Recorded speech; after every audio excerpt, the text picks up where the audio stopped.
What happens when a group of kids chasing fame online are managed by adults who seem to care more about clicks than their well-being? And at what point does content creation stop being a hobby and start looking a lot like child labor? Welcome to That's My Opinion, where we break down the biggest stories, uncover hidden truths, and explore why they matter. I'm Bacon Bears, and today we're diving into the world of Piper Rockelle, also a mom with allegedly zero boundaries, and a group of influencer kids known as the Squad. I'll be breaking down this entire story alongside the Netflix documentary Bad Influence.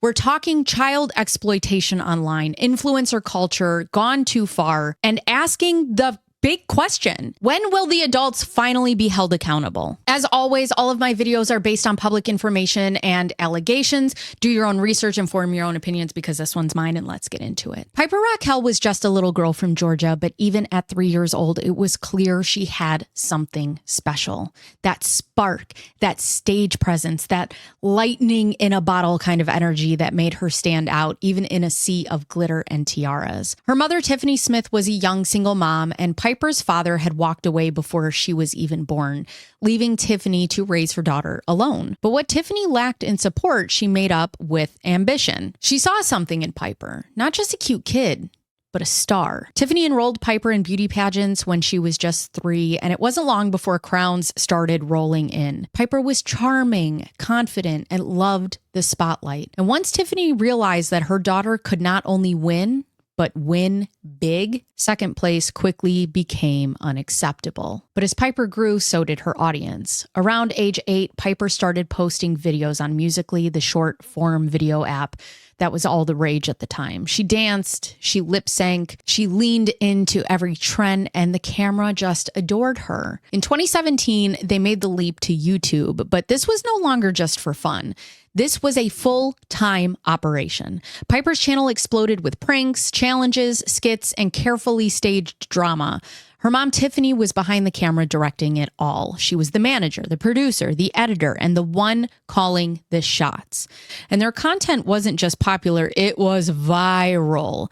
Piper's videos at just 9 years old pulled in millions of views. Her bubbly personality, constant output, and growing squad of young collaborators made her one of the most recognizable child influencers online. And eventually, Tiffany began expanding their growing YouTube empire by bringing in outside help, including a young man named Hunter Hill, who was around 20 years old at the time. Hunter quickly became a central figure behind the scenes and sometimes on camera, posing as Piper's brother. He was often credited as Piper's editor, videographer, and even a creative partner in shaping the channel's content. And although this story wasn't just about Piper, she was always at the center of it. And things get even more complicated when Hunter Hill and Tiffany Smith allegedly begin a romantic relationship, despite their 16-year age difference. Hunter wasn't just some guy behind the scenes. He was in front of the camera with Piper, behind the camera, directing her, editing the content, managing production, and dating her mom. He was kind of like her boss in a way, while also acting as a family member, while also being a part of the brand, while also kind of stepdad. It gets very murky. Tiffany had a real talent, not just for managing Piper, but for marketing her. She knew exactly what would go viral, how to catch a trend at the right time, and how to keep the momentum going. Whether it was YouTube thumbnails, TikTok dances, or staged pranks, Tiffany knew how to turn views into subscribers and subscribers into a full-blown fan base. At the time Piper was just getting started on YouTube, family vlogging was everywhere. And if you've been around here, you already know how I feel about that genre. Don't like it. I don't. The blurred boundaries, the lack of consent, the outright exploitation of children for clicks, you know. And Tiffany, well, she jumped right in. She didn't just start vlogging Piper, she began filming other kids too, especially some of the girls who had joined Piper's early dance squad. And then she just uploaded it all to the internet. There wasn't much indication that she asked for permission, at least not in a way that respected these girls' boundaries or considered how their parents might feel. I do not condone family vlogging, especially when it involves exploiting minors for content. There is a massive difference between sharing moment as a family and turning your child's entire life into a business model. And far too often, the line gets crossed. And here are just a few reasons why I believe family vlogging can be incredibly harmful. There's a lack of consent. Young children can't truly understand what it means to be filmed for millions of people, and they certainly can't consent to it being monetized. There's no privacy. Their most vulnerable moments, meltdowns, punishments, even potty training, it's all filmed, edited, and uploaded for strangers to watch. And what I don't understand is if you wouldn't allow a stranger physically in your home to watch these moments, why are you doing it online? And then there's exploitation for profit. When your child becomes your content, they are also your income. And that creates a power imbalance where the child's needs can take a backseat to what will get views. There's no labor protections. Most states don't have laws that protect children in online work the same way child actors are sort of protected in Hollywood. I think they could do more. But that means there's no guarantee that the kids are being paid or that their money is being saved for them. And then there's the permanent digital footprint. These videos are online forever. And what's cute when they are 4 might be humiliating when they turn 14. So no, I don't support family vlogging when it comes at the expense of a child's autonomy, privacy, and safety. But I digress. Now let's talk about something that's at the heart of this entire story, and that's kidfluencers. A kidfluencer is exactly what it sounds like, a child who is also an influencer. These are kids who build massive followings online through YouTube, TikTok, Instagram, or brand partnerships, often with the help of their parents or management teams. On the surface, it can look innocent, a kid doing a toy review, dance challenges, or vlogs, but behind the scenes, it's a billion-dollar industry and one that operates with very little regulation. And because these kids are usually filmed by their parents, it creates this unregulated behind closed doors workplace where the lines between home life and work life are almost non-existent. A lot of these children grow up with zero privacy, no boundaries, and no control over their own image. Their childhoods are essentially monetized. And in many cases, that content follows them into adulthood, whether they like it or not. God forbid they decide not to be a grown-up influencer and want to go and get a regular job, and that job looks at their online presence and they are just everywhere. And they had no choice in the matter. But none of these flags would slow Tiffany down. No. Instead, she would double down, packing up and moving to Los Angeles right into the heart of the influencer world.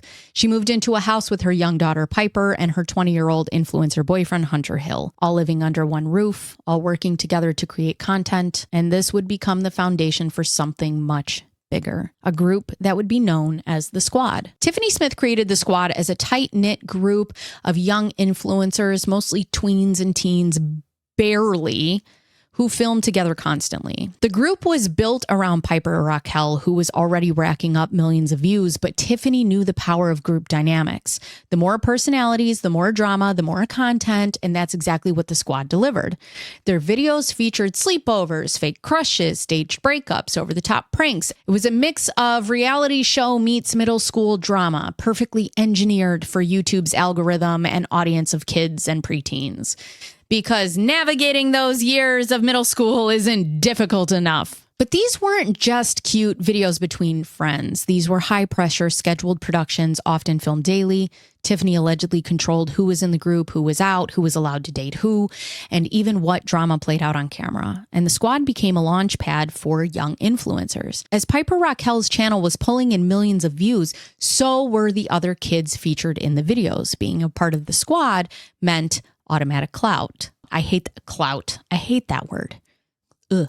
And in turn, many of those kids started their own YouTube channels that also began to blow up. But there are always strings attached. Always, always. Hunter Hill reportedly needed access to their YouTube channels, allegedly to help with editing and uploading. But that level of access also means control. And it raised a lot of questions about who is really in charge of these kids' platforms. At one point, Tiffany even had a conversation with one of the girls' moms about monetizing her daughter's channel. The mom, realizing how much money Piper's videos were making, asked, "So where's my cut?" Because her daughter was in Piper's videos. And Tiffany's response was, "Well, you're getting paid in exposure." "Hi, we need to collect your bills." "Yeah, we're going to shut your lights off." "Okay, but I got paid in exposure. So Can you not? These kids weren't just casually filming with their friends. According to former squad members, they were working long hours, sometimes up to 12 hours a day, filming multiple takes of scenes, rehearsing bits, and staying in character for videos that were fully monetized. Just not for them. And sadly, it wasn't even the worst of what would eventually come to light. I just want to be upfront and honest with you. I am not a mom who puts her kids online, ever. That's a boundary I've always stood by, and it's not something I would ever be comfortable participating in, no matter how normal it seems in today's society or social media world. And to be fair, I try to see things from all sides, and I get that every family is different. I know some parents feel like they're just capturing memories or they think they're building something positive, but I have to be real with you. As I watched this documentary, my mind was blown. The amount of exposure, the pressure, I genuinely could not imagine allowing my children to participate in something like this, something that puts them in front of millions of strangers with little to no control over how they're seen, used, or treated. I don't like it. The squad was made up of kids ranging anywhere from around 9 years old to 13 or 14. And I just want you to sit with that for a second. 9 years old. That's the average age of a third grader. My son is 8. He's in the second grade. And I think sometimes that just gets lost on people. We see these kids on screen, they're dressed up, edited, performing like adults, and we forget just how young they really are. These are children. And the fact that they're being treated like full-time content creators with schedules, expectations, and adult level pressure, and at some points being sexualized is gross. But Tiffany had a vision for the squad. She wanted it to feel like a kid version of Friends, different personalities, different relationships, and a rotating cast of drama and dating. But there was one thing that was always clear, and that was that Piper Rockelle was the star. Now, I'll be honest, in my opinion, Tiffany didn't seem to have a knack for mothering. But she absolutely had a talent for marketing. She knew how to build a brand and go viral, how to position these kids so that the algorithm would just eat them up.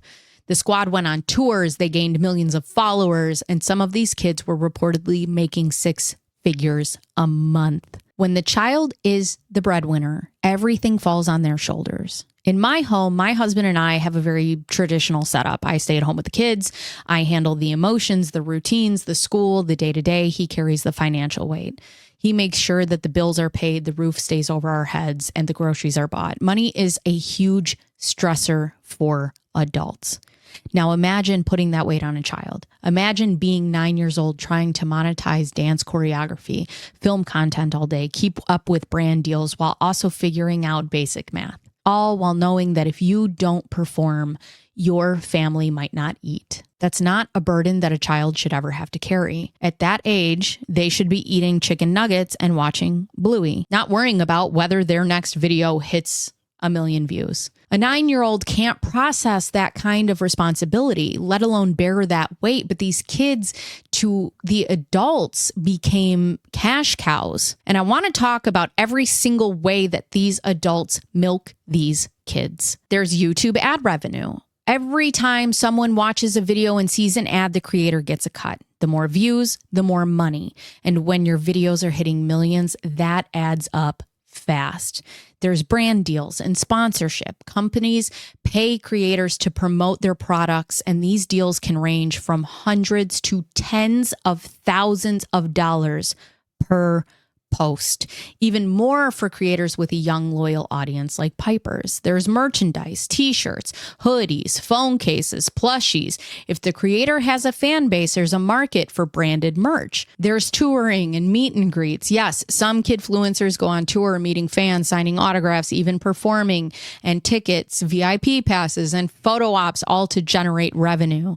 There's memberships and subscriptions. Platforms like YouTube, Patreon, or Fourth Wall allow fans to pay monthly for exclusive content, early access, shoutouts, and behind-the-scene clips. Then there's affiliate marketing. Creators earn a commission when their followers click on custom links and make purchases. Think Amazon storefronts or brand discount codes. There's licensing and syndication. If their content is popular enough, creators can license clips for use in commercials, shows, or compilations, generating passive income. There's platform bonuses. Apps like TikTok and YouTube Shorts sometimes often pay creators creator fund payouts or performance-based bonuses to incentivize popular content. Now, do I think that creators should be paid in every way possible for the effort that they put into something they love? Absolutely. Creating content takes time, creativity, and consistency. And if you're building something from the ground up, you should be compensated for that work. But do I think that a child should be stripped of all their autonomy, woken up at 5 a.m. to go to school, then start filming YouTube videos at 11 a.m., sometimes shooting until 2 in the morning, just so their parents can make a ridiculous amount of money off their labor? Absolutely not. Children are not here to be their parents' paychecks. They're not here to carry the weight of a brand, a business, or a family's finances, especially at the cost of their health, education, and mental well-being. However, as the money rolled in, Tiffany didn't exactly live modestly. She used Piper's earnings to buy a mansion in the Hollywood Hills, a house that was specifically designed for content creation. And it wasn't just a family home. It was a full-time production set where the kids lived, their parents lived, in every room, every backyard scene, every conversation had the potential to be filmed and monetized. But not everyone was excited about this new setup. Sophie, one of the young girls in the squad, never wanted to move into the house. And according to conversations showed in Bad Influence, Sophie would talk privately with Piper about it. And allegedly, Piper admitted something heartbreaking, that her mom wasn't really a mom to her.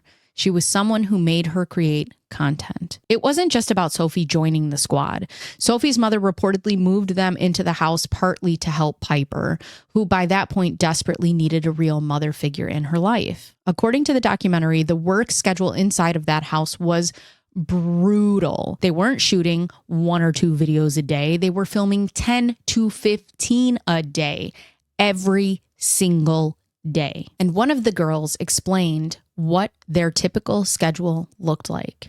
Wake up at 5 or 6, do schoolwork, start shooting by 11, keep filming until 2 a.m. in the morning. That's a 19-hour day. And it wasn't a relaxed environment. According to multiple former squad members, Tiffany would allegedly scream at the kids, berating them, pushing them to reshoot scenes over and over until she got the footage that she wanted. There was another girl living in the house named Corinne. And Corinne wasn't new to the entertainment world. She had legitimate acting jobs working with actual production companies, professional sets, real directors. I absolutely believe that content creation is a real career. If I didn't believe that, I wouldn't be doing what I'm doing right now, sitting in front of you with a microphone. I don't know. Maybe I would. I like to play pretend. But there's a difference between working in a regulated professional environment and what was happening inside of the squad house. Corinne's mom started to notice it too. She could see the difference between how her daughter was treated on a professional set where there were rules, protections, structure versus the chaotic, stressful, and often toxic environment inside of the home. When a child is on a legitimate set like a TV show or a movie or even a commercial, there are strict laws in place to protect them. So I did some research, and here's what a typical legal day for a child actor looks like under U.S. labor laws, especially in places like California where most filming happens. There are time limits. Children aged 9 to 15 can only work up to 9 hours total per day, and that includes school and rest time. Out of those 9 hours, 5 hours maximum for actual work, being on camera. 3 hours are legally required for school instruction with a certified set teacher. And 1 hour must be given for meal and rest breaks. Then there's education. Set teachers, also called studio teachers, must be present anytime a minor is working. These teachers aren't just there for schooling. They're also there to advocate for the child if the working conditions are unsafe, unfair, or exploitative. Then they have rest and recovery. Children must have a mandatory 12-hour rest break between work days. That means if they finish filming by 7 p.m., they legally cannot return to the set until 7 a.m. the next morning. No child under 16 can work past 10 p.m. on a school night. Then there is financial protection, or the Coogan Law. Under the Coogan Law, a percentage of the child's earnings must be set aside in a protected trust account called a Coogan account. This is to ensure that the parents can't spend all their money. This money legally belongs to the child when they turn 18. And I don't understand why we're putting a percentage aside for the child when they're doing 100% of the work. Now compare that to what was happening in the squad's content house. These kids were living and working under conditions that would never be legal if it were a Hollywood film set. But because they were on YouTube, there are very few laws protecting them. Now, at this point, you might be wondering what kind of laws are there for YouTube and children? Isn't anyone, hello, making sure that these kids are protected online? And the short answer is a little bit, but not nearly enough. When it comes to children on YouTube and other platforms, there are a few key laws that are supposed to offer protection, but they mostly focus on the privacy, not on labor conditions. These rules mostly protect the audience, not the kids in the videos themselves. If you're a child on camera, there's almost no federal law that regulates how many hours you can work, how your money is being handled, or whether you're emotionally safe unless you're covered under state child labor laws or traditional actor protections like California's Coogan Law. And even that is new for influencers. In California, the Coogan Law now extends to some online work, requiring 15% of a child's earnings to be locked away in a trust account until they turn 18, which, again, I find completely asinine because they're doing 100% of the work. Illinois passed a law in 2023 specifically protecting kidfluencers, saying that if a child appears in a monetized video, they must receive a percentage of the earnings. Utah followed with a law allowing minors to request the removal of content and ensuring that they get a portion of the money they help generate, which... let's go, Sherry Frankie. But for most kids on YouTube, there's no clear safety net, no professional oversight, and absolutely no guarantee that the adults in charge are putting the child's best interests first. And that's the problem. When the platform isn't designed to protect the kids in front of the camera, it becomes the parent's responsibility. And it's very clear that not every adult steps up to take this responsibility. Okay, let's just take a quick break from all the heavy stuff and talk about something else for a second. Cats, because I know somebody in my comments going to be like, wait, what about the cats? And trust me, I did not forget. Apparently, according to the documentary and former squad members, there were anywhere between 36 to 60 cats living in that Hollywood Hills house. What? And don't worry, it gets worse. Not only were these kids overworked when it came to filming content, but on top of that, they were expected to clean the house using buckets of bleach and take care of dozens of cats. They were feeding them, cleaning up after them, and trying to keep the house livable, all while still shooting video after video after video. So let's just recap. Film until 2 a.m., sleep for a few hours maybe, get up, shoot again, clean up cat messes with bleach, feed 60 cats, rinse and repeat. Now, I just want to forewarn you that this next part of the video is going to be much heavier and much more emotionally difficult than what we've discussed so far, if you can even imagine that. We're going to be talking about allegations of sexual assault, degrading treatment, and abuse involving children. If that's not something that you can handle safely right now, please protect your peace, take care of yourself, and I will see you in the next one. Not only were these children not treated like children at some points in the documentary, and based on the allegations that have been made, these kids weren't even treated like people.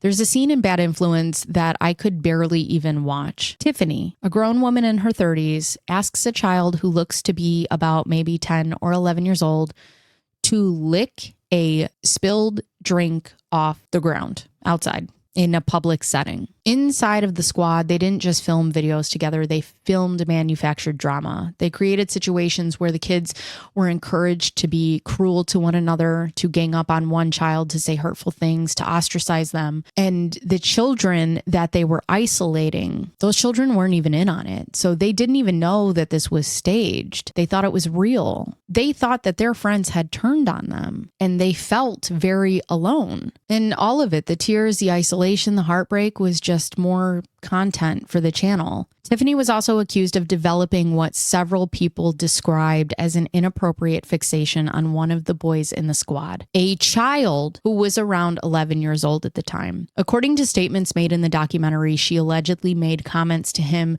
that were suggestive and completely inappropriate for a child. Phrases like, quote, "Do you have a boner for me?" Unquote. Now, imagine an adult saying that to your child. As a mom, I can tell you right now,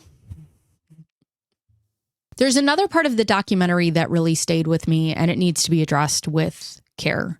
It involves a young trans child who was in the middle of a very personal and important journey transitioning from female to male. This is a time in any child's life that should be met with support and respect and healthy boundaries. But according to what was shared in the documentary, that's not at all what this child received. Why should I be shocked?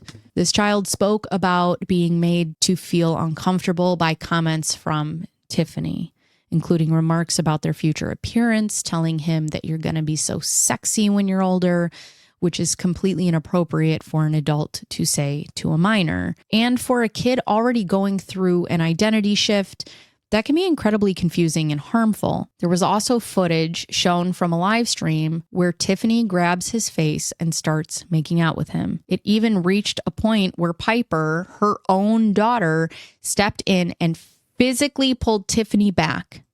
Not joking, not playing, but to intervene. These kids didn't even know how wrong it was, because when you're growing up in an environment where the adults are supposed to protect you and they don't, you stop knowing what's okay and what's not. But even if they shied away or expressed that they were uncomfortable, it didn't seem like it would matter anyway. After a while, the truth started to come out. One by one, the kids began opening up to their parents about what was really happening inside of the squad house, and slowly their parents started pulling them out. But they couldn't just walk away quietly, because allegedly Tiffany and Hunter didn't just let them go.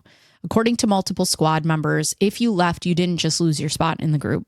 You got blackballed entirely. Tiffany and Hunter allegedly used their control over the channels, the audience, and even social media access to punish kids who walked away. They would unfollow them publicly, encourage fans to do the same, and in some cases, Hunter allegedly went into their YouTube accounts and started changing settings or messing with visibility instead of just letting the children go. Because remember, if you had a YouTube channel, Hunter had to have access to it. Now imagine what that does to the other kids who are still in the house. Even if they wanted to leave, how could they? They just watched what would happen to their friends. They had seen what they were expected to say or do to kids who left.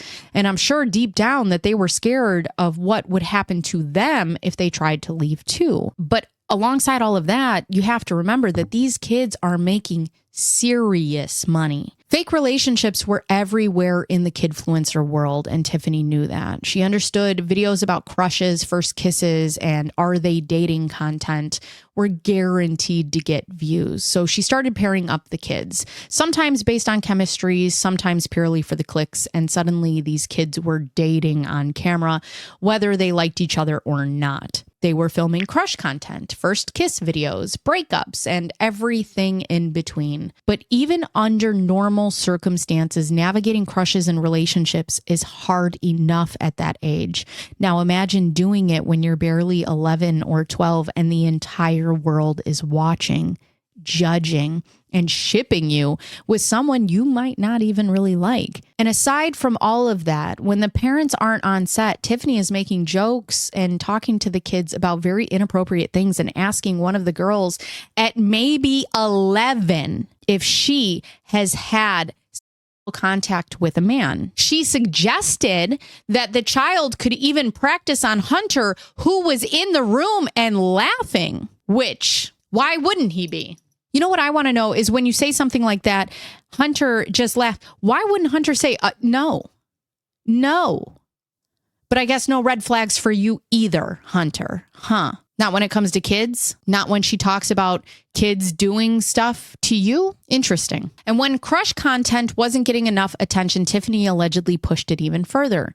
She started creating more suggestive content, things like fake weddings between the kids, dressing them in outfits that were not age appropriate. We're talking about children being posed and presented in ways that should never have been up for public consumption. And Tiffany focused a lot of her energy on Piper, high heels, crop tops, and short skirts, because allegedly Tiffany said sex sells. Editing thumbnails editing their bodies on a child who couldn't be more than 14. Now, I want to talk about someone named Megan. Tell you right now that this is just so disgusting, just to give you a fair warning. Megan from the outside looking in is a girl online who sent Piper an insane amount of gifts. And Piper is maybe 10 when she meets Megan. But from the inside, everybody knows that Megan is a grown man who poses online as a young girl. According to the documentary, Tiffany knew that this man had predatory desires and was what other moms called a stalker. But instead of protecting her child, Tiffany would send him extra photos from the photo shoot so that he in turn would send Piper and Tiffany all sorts of things. He would send them cameras, phones, designer purses, you name it. Tiffany even gave them her phone number, forcing Piper to flirt with him and talk with him on the phone. There is even other accounts of Tiffany taking Piper's underwear to the post office because she was selling them to grown men. Now, I want to pause and talk about something incredibly serious because this isn't just about fame or followers anymore. This is about safety. There have been multiple investigations, both in the US and internationally, that raise serious questions about what happens to the content of kidfluencers once it's online. A 2024 article from the Wall Street Journal exposed a chilling truth. One preteen girl's Instagram account designed for a young audience had an audience that was 92% adult men. Mamas, come get your sons. Wives, go get your husbands, because what the fuck? The report revealed that Instagram's own algorithm was pushing the child's content to adult users, some of whom were then sharing her photos on encrypted messaging apps. Let's think about this, okay? A child posts a dance video, a selfie, or a birthday photo, and suddenly it's being distributed in places that child or parents never intended by grown adults. Now, while I wasn't able to confirm the exact stat of 60% of images found on predators' computers were taken directly from social media, which is the statistic from the documentary, law enforcement in the US has repeatedly warned that predators often use public platforms to collect photos of children, even when the content itself appears innocent. And just when you think it couldn't get worse, enter AI. Because with all this content of kids being posted online, photos, dance videos, thumbnails, and swimsuits, birthday clips, it's not just about who's viewing it anymore. It's about what can be done with it. Today's AI tools can take a simple photo, even one where a child is fully clothed and smiling, and manipulate it into something completely disgusting. There are apps now that can alter faces, change body positions, and generate fake, hyper-realistic images from just a single post. And it doesn't take a hacker to do it. These tools are easy to access and easy to use. We are talking about synthetic images being created and circulated without the child or parents' knowledge. And it's terrifying. And when we post kids online without considering who's watching, downloading, or what tools they are using, we're not just exposing them to the public, we're potentially feeding a machine that can replicate, twist, and exploit their image in ways that we cannot control. And this is why boundaries matter. And this is why I keep coming back to the one question: who is protecting these kids? Because once that content is out there, you can't control where it goes. But as a parent, sometimes you have to be the bad guy. You have to stop worrying about the deals, the numbers, or how lucky your child is, and start looking at the situation with adult eyes. You're 35, they're 11. You know better. And at some point, you have to draw the line and say, enough is enough. And one mom finally did that. She saw the red flag. She recognized the manipulation, and she saw the emotional toll that it was taking on her child. And she said, we're done. We're out of here. And I have to tell you, the twist that came next, I didn't see it coming, because saying enough only works when the whole family's on board. There was one particular boy in the squad named Jensen, whose mother made the decision to walk away. And she told him, this environment is not healthy. this is too much. We're leaving. But her son didn't want to leave. He was having the time of his life. He doesn't know any better. He was surrounded by his friends, getting views, living the dream. But as a mother, she saw the bigger picture. She saw where this was heading, the emotional and psychological damage that would come later. So she tried to pull him out. But then somehow Tiffany allegedly contacts the boy's father. And the parents are married at the time. The father comes to the set, talks with Tiffany, and suddenly the decision changes. The boy is staying. The father gives his permission, and now the mother, the one trying to protect her son, is banned from the set. The child is reportedly manipulated to believe his mother is the villain, and she's trying to ruin his life, that she's the one tearing him away from something good. And now this mom is separated from her child. Her marriage falls apart. She's isolated. She's outed. She's heartbroken. And what does Tiffany do with this? Tiffany and the squad allegedly filmed a video with this boy inside of the mother's other home. They are shown sitting at her dining room table, looking through her things as if to rub salt into the wound, specifically to show her, I have success. I have control. You don't. There's another mom in the documentary whose story is insane. She was told that her daughter could stay in the squad, but only if she had given up her parental rights. Let me say that again. In order for your child to remain in this content group, she was asked to give up legal custody. And rightfully so, she said absolutely not. And because of that decision, they had to leave. But her child, punished, lost her spot, lost her platform and the connections that she had built. And like so many others, she left broken and emotionally drained. And then there's Piper. While all of this is happening, Piper is still in that house. And one by one, her friends are disappearing. They're walking out. They're being pushed out. But because Tiffany had completely isolated everyone from each other, Piper doesn't realize they're leaving because they're scared, or because their parents are trying to protect them, or because the environment was no longer safe. All she sees is that the only friends she's ever known are gone. So imagine how that feels to be 13 or 14 years old and you just watch everyone that you trust and love leave, with no goodbye, no closure, and no explanation. And you're left wondering, is it me? And the internet can do amazing things, but it can also be completely unhinged. At one point, Piper releases a video, and we have to keep something in mind here. Piper is still a child. She's likely being told what to say, what to post, and what message to deliver. In this video, she goes through the names of the kids who left the squad, including her own cousins, and begins unfollowing them on camera. And the hate just starts rolling in. These kids who had walked away from a toxic situation are now being publicly called out and flooded with hate comments from millions of followers, all because a video was made to make it seem like they had betrayed someone, when in reality, their parents were just trying to protect them. And let's call it what it is. Tiffany, an adult, was allegedly using her daughter to incite hate against other children. Instead of letting these children go quietly, instead of letting them fade into the background and move on with their lives, let them go. Get a hobby. Because if everything is really so great, why are you so obsessed with the ones who left? I don't run a content empire, and even I don't have the time or the interest to bully 11-year-olds. So why does a grown woman running a multi-million-dollar channel have the time to weaponize her platform against